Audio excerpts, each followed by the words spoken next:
How to avoid road rage and getting angry in traffic. Is this even possible? Yes, it is.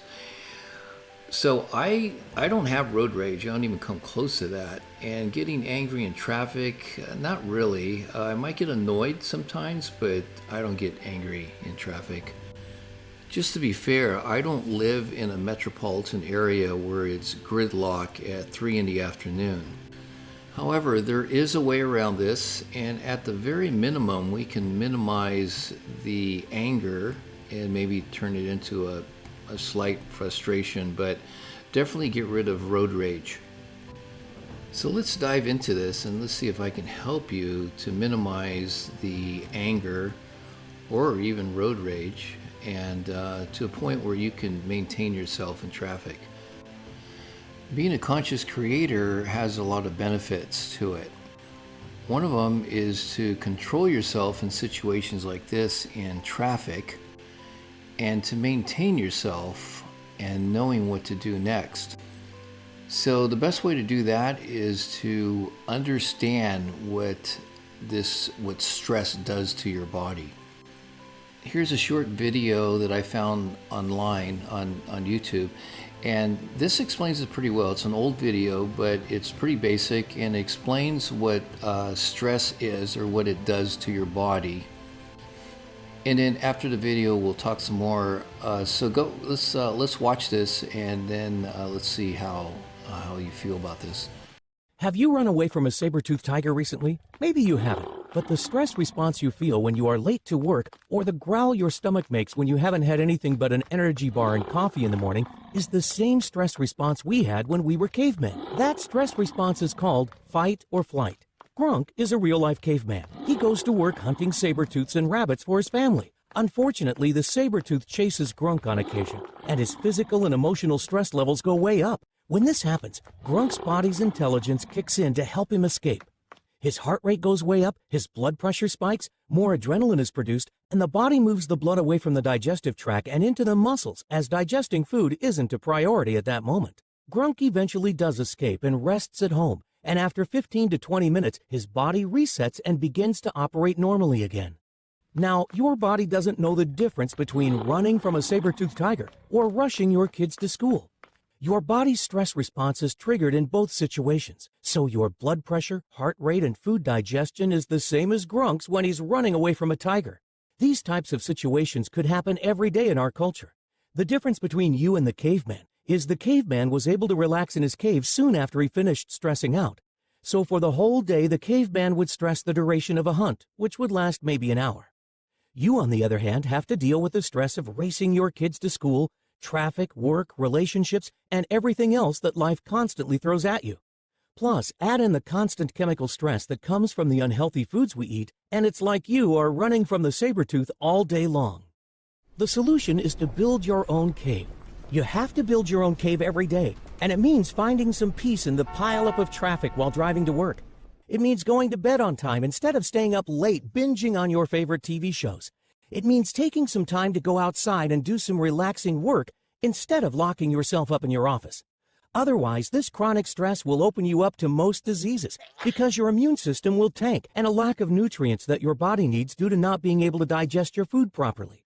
Add to that the fact that your adrenals, which are the glands that sit atop your kidney and decide where your hormones go, are so active with the abundance of stress you experience and put into your body, you will develop adrenal fatigue. Put all this together, and now you know why stress is the start of all disease processes. How can we make our fight or flight more effective? How can we turn it off when we don't need it and bring it up when it's necessary? Ask yourself what you are putting in your body for energy. Your body is probably asking your brain for those artificial stimulants you gave it, like coffee, processed sugars, or genetically modified foods, because it's confused on why the adrenals aren't filling up like they used to. You have sucked your adrenals dry of hormones that didn't need to be active in the first place. That's huge because we are taking a finite source and sucking it dry.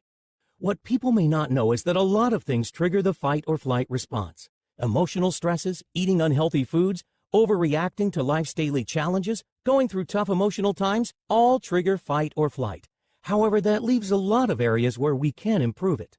So if this video has successfully stressed you out with all the info it's loaded you up with, you should take a minute to relax. At least you don't have a tiger running after you. If you always put limit on everything you do, physical or anything else, it will spread into your work and into your life. There are no limits. There are only plateaus. And you must not stay there. You must go beyond them. Bruce Lee. I thought this was a pretty good video and explained a lot about stress response. This is something that I learned in my neuroscience classes and workshops. And there's a lot more detail to this. And if you want to go online and just learn about stress response, then that's going to really help you out to understand what's going on in your body and in your mind when you have this anger or road rage in traffic. We're the only species on this planet that can actually go into stress response and there's no danger. We can be lying in our bed, our nice comfortable bed on a Sunday morning, and the sun's shining through the window and the birds are singing, and then all of a sudden in our minds we start thinking about something that happened 5 years ago, something that somebody said that made you angry, and then all of a sudden your body goes into stress response as if it was happening right this minute, as if you were experiencing what happened 5 years ago now. So this happens to most people, and a lot of these people, they live in this stress response for a good part of the day. And as you can see in this video, and if you do some more research, you'll find out that we are not designed to stay in stress response. That's only if we're in danger or being chased by a lion. And people get this feeling while they're in traffic. And a big problem with that is you can't do anything. You're sitting in your car, so you can't run and you can't hide. There's nothing you can do, so that puts even more pressure on your body. So what's the answer? If you have to be at work at a certain time in the morning and then come home at a certain time right when there's traffic, then there's not a lot that you can do about the traffic. But there's something that you can do about your attitude and how you think about the traffic. I'm going to show you a diagram on how you're attracting things into your life according to your thoughts, according to your attitude, and according to how you're acting. What a lot of people don't know is the way you're acting in traffic is the way you're feeling. You're attracting into your life other experiences according to that feeling. So it's not about the traffic, it's about how you're feeling, and your feelings are attracting other experiences. It's matching other experiences according to the experience that you're having. So let's look at this diagram and I'll explain this further. Feelings are everything. This is how we communicate with the universe. The universe doesn't know anything else but feelings. It's our communication back and forth. It doesn't know cars, it doesn't know airplanes, it doesn't know people. The only thing it knows about people is how they're feeling. But cars have no feelings, so the only reason why we would attract something with a car in it or traffic is because of how we're feeling about that thing or about that car. On top of this diagram, above that black line, you'll see the blue arrows, and that's the vibrations of feelings. So you can see there's joy, there's fun, there's ease, there's playfulness, all of that. These are all positive feelings. They're higher vibrations. And then on the far right, you'll see all the things that you can attract according to that. Somebody having fun, there's money, you might get a new car, you fall in love. And so, like I said before, it's not so much the object, the car that you're getting, or the money or falling in love. It's the feeling that you have when you fall in love. It's a feeling that you have when you have that money. It's a feeling that you have when you get the new car. And at the bottom of this diagram, you can see with the brown arrows, all the feelings that you have, like anger, you're anxious, you feel insecure, road rage, all that stuff.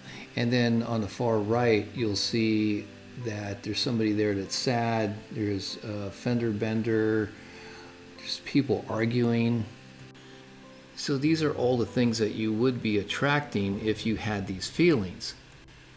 The reason why I bring this up is because if you're having those feelings in traffic, then, of anger, or you're anxious, or you're road rage, or whatever, just the negative feelings, then in your life, because the universe sees that, it doesn't see traffic, it sees the feelings, and it matches that with an experience that you're going to have.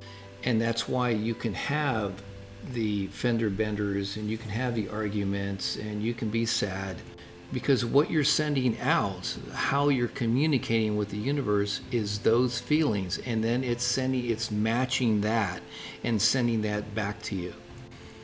So this is important, and that's because people think that they can act a certain way in a certain situation, and then that's it, they're done with it, but that's not true. If you're going to act that way, the universe listens, always listening, and then it's matching.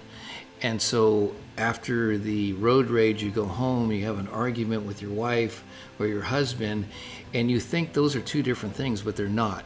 Because what you're doing is you're matching, or you're sending that out to the universe, and then it's matching that experience, which has that vibration of feeling. By understanding this alone, you're going to be very careful about how you're going to act, your attitude in traffic, and how you're thinking in your thoughts. Because even your thoughts, even if you're not saying anything, you're still sending out that you're having a feeling. You have the thought, and then you have the feeling. You're still sending that out, and you're still creating the future experience. So that alone should have you thinking about the next time you're in traffic, and what kind of attitude you're going to have, because you're going to start thinking, okay, so this is going to start creating a situation with the same kind of feeling, and you don't want that. So what does that eliminate? It eliminates blame, criticizing, and judging, because if you blame somebody, the universe doesn't care about that. It just wants to know how you're feeling when you're blaming someone. And if you're feeling, you have a lower vibrational feeling, then the universe is just going to say, okay, I'm just going to match you with that like experience. And that could be anything. I mean, it could be, the fender bender or the argument. And so now that you know this, you're going to be very careful next time when you blame, you complain, you argue. And it's okay that you do those things, but you have to really minimize it to a point where you catch yourself doing it, and then you realize what that's going to do if you keep that momentum going, and then you stop.